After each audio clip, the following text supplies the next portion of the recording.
দয়া করে কেউ ভবিষ্যতে এরকম কাজ আর করবেন না, ঠিক আছে?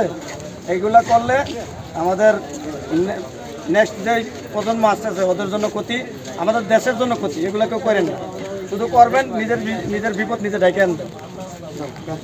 এরপর যদি এই কর্মকাণ্ডে সম্পৃক্ত পাওয়া যায়, ঠিক আছে, তাকে সেম অবস্থা একই অবস্থা করা হবে। বেচা কেনা বা কেউ পরিবহন করছে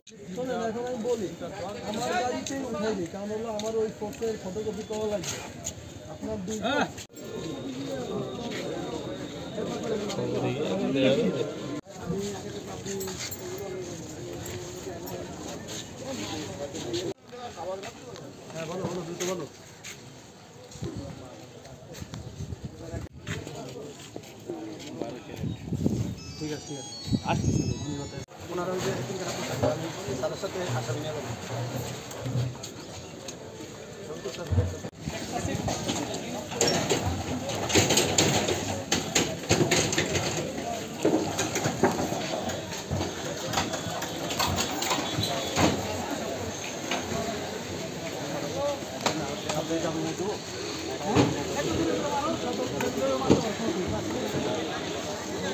এইখানে এই তিন খানা আছে